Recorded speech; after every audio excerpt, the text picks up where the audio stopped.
Olha aí, meu amigo, finalmente temos os dados consolidados para o mês de fevereiro, de acordo com a Fundação Getúlio Vargas, na verdade, o índice IGP-DI, que é relacionado ao mês fechado. Tem os outros índices IGP que são parte do mês. Esse IGP-DI é do dia 1º até o dia 28 nesse caso aqui. E olha, a alta, meu amigo, foi de 1%, redondinho, certinho, 1% de alta para o mês de fevereiro. Isso aqui é impressionante, meu amigo, um valor absurdo, quase um valor argentino, conforme eu gosto de dizer, né? E a realidade é uma alta de preços considerável que, na verdade, acaba impactando consideravelmente qualquer tipo de expectativa até para a taxa de juros. Ah, mas esse aqui não é o índice oficial do governo, não é o IPCA. Beleza, o IPCA vai vir bombando também. A expectativa do mercado é um valor extremamente alto. E o pior de tudo, se a gente olhar assim, são apenas números. A gente tem que descer aos detalhes. Olha a situação. A pressão inflacionária aumentou tanto no atacado quanto no varejo. Meu amigo, é por todo lado. Os preços estão disparando e o acumulado de 12 meses se aproxima perigosamente dos 9%, que é um valor emblemático e eu vou explicar por quê. Mas antes, não se esqueça de se inscrever aqui no meu canal se você ainda não for inscrito, e se você quiser conhecer mais aqui do meu trabalho e me ajudar mais de forma geral, você pode se tornar membro patrocinador, tem acesso a vídeos exclusivos, de vez em quando eu coloco aqui, acesso antecipado, e é claro, a colaboração financeira é o grande ponto para ajudar realmente o meu trabalho a continuar a crescer cada vez mais. E bem, por que 9% acumulado de 12 meses é um número emblemático?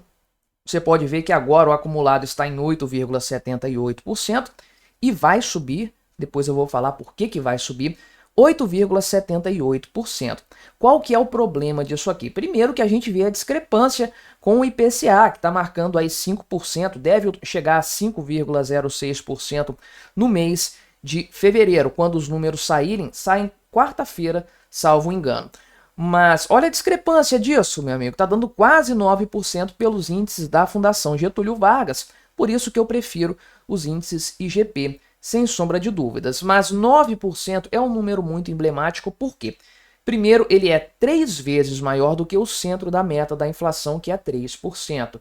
Então, nos mostra o quão distantes nós estamos desse centro completamente irrealista da meta de inflação.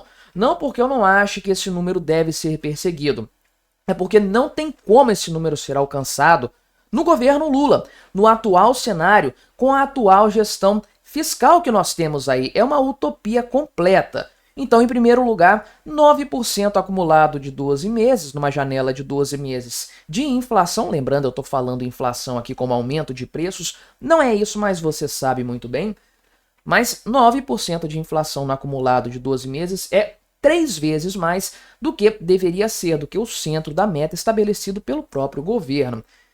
E além disso, 9% é 2 vezes mais, é o dobro do limite máximo, do teto da meta de inflação, que é 4,5%. Então é isso o quanto nós estamos distantes do limite máximo, daquela margem máxima de tolerância para a inflação, que é 4,5%. Nós estamos com o dobro, praticamente, de inflação do que poderia se aceitar no pior dos cenários. Esse é o estado do Brasil hoje. Precisa dizer algo mais? Precisa apresentar outro número para além desse aqui? Esse é suficiente, mas a gente vai descer aos detalhes, obviamente, porque, bem, tudo pode ficar pior, pode ficar ainda mais grave, né? O que principalmente puxou esse número? Você sabe, o índice de preços da Fundação Getúlio Vargas, o IGP, o índice geral, é formado por 3 subíndices. O índice geral, aliás, de preços ao produtor, que é o mais importante, 60% do índice total. O índice ao consumidor, que representa 30%, e o índice de construção, que representa 10% apenas. O índice nacional do custo de construção desacelerou, teve uma alta de 0,83 em fevereiro, caiu, entre aspas, para 0,40. Por quê? Está subindo ainda, é o que eu sempre falo, um percentual menor não significa queda, significa alta numa velocidade menor, mas é uma coisa enganosa também. Se você tem um produto que custa R$10, e aí depois de um ano ele está custando R$20, esse produto aumentou de preço 100%. Então a taxa de inflação desse produto foi de 100%.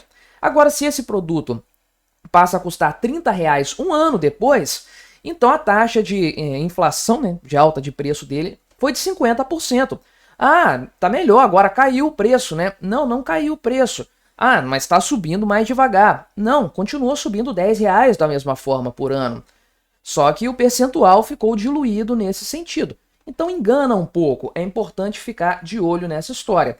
Subiu 0,83 antes, agora subiu 0,40, tá subindo pra caramba.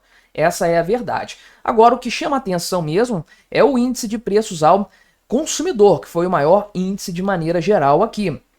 E ele ficou praticamente nulo em janeiro, 0,02%. O mês de janeiro, inclusive lá pelos dados do IBGE, teve deflação. Mas, ou seja, queda de preços, né? Mas estava 0,02 em janeiro, subiu para 1,18% em fevereiro. E sim, tem muita coisa aqui que se deve ao bônus de Itaipu, né? O fim do bônus de Itaipu, que corrigiu as tarifas de energia elétrica. Beleza, mas não é só isso. Esse não é o único problema, definitivamente, porque você teve altas, de forma geral aqui, no grupo habitação, ou seja, tudo que é relacionado a coisas domésticas, impacta o povo brasileiro de maneira geral. Esse é o grande ponto. E o índice de preços ao produtor amplo subiu, aqui ele responde por 60%, é o mais importante dentro do IGP. Ele subiu 1,03% de 0,03 que ele tinha lá de alta em janeiro. Uma disparada absurda que vai chegar aqui para o consumidor ainda.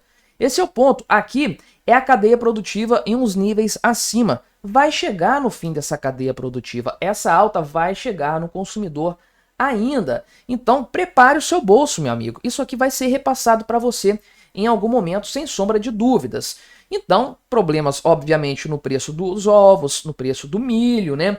E aí, isso aqui tende a se perpetuar ainda por algum tempo. O pessoal prevê uma queda na demanda pelos ovos só em abril, então a gente tem março, final de abril, né? Março e abril praticamente todo, com essa alta generalizada de preços de vários itens, como os ovos de galinha, por exemplo, né? Então, eventualmente pode ter aí algum item que um ou outro que vai cair de preço depois, mas veja que nós estamos diante de uma tendência, e eu até peguei o gráfico aqui anualizado, né? Do IGP, o IGPDI, que é o fechado do mês, e você pode ver aqui que nós temos o gráfico de... aumentar um pouquinho aqui, né? Ver se eu consigo deixar isso mais centralizado para a gente olhar aqui o gráfico de uma forma mais precisa, com o que realmente importa, né? Que é isso aqui, que é o mês de... Acho que eu piorei, na verdade, né? Vou tirar minha cara daqui para a gente ver melhor. Isso tem o mês de fevereiro lá no canto, vou fechar minha tela aqui só para a gente ver esse gráfico aqui na parte de baixo, né? Mas veja aqui que nós temos a coluna, essa primeira coluna daqui, onde está 1%, é o valor mensal, mês de fevereiro de 2025, portanto, e aqui a gente tem um anualizado. Olha o salto brutal de janeiro para fevereiro. Eu tinha previsto isso aqui no vídeo anterior, falei que ia subir praticamente para 9% neste mês de fevereiro, e olha, meu amigo, eu não estava muito errado não, né? Porque o grande problema é que lá em fevereiro de 2024, o mês que saiu dessa contagem de 12 meses aqui para baixo, para anualizar em 8,78, teve uma queda de preços de 0,41 que absolutamente não iria se repetir agora em fevereiro de 2025, definitivamente. E aí eu te pergunto, você acha que março de 2025, o próximo mês, vai ter um valor negativo igual março do ano passado? Muito provavelmente não. Imaginem que a gente tem um cenário que não acontece desde aquela época e que a inflação fique 0%, de acordo com a Fundação Getúlio Vargas, em março. Ainda assim, esse índice vai saltar 0,30% e nós vamos chegar ali nos tais 9%, os emblemáticos 9%. Tudo bem que depois pode começar a cair o índice anualizado, mas isso não importa, né? Depois tem agosto, setembro e outubro com índices muito altos, novembro também. É uma coisa generalizada que nós estamos vendo aqui, um problema recorrente dentro do governo Lula, que infelizmente tende a se perpetuar. Você espera o mês de março melhor?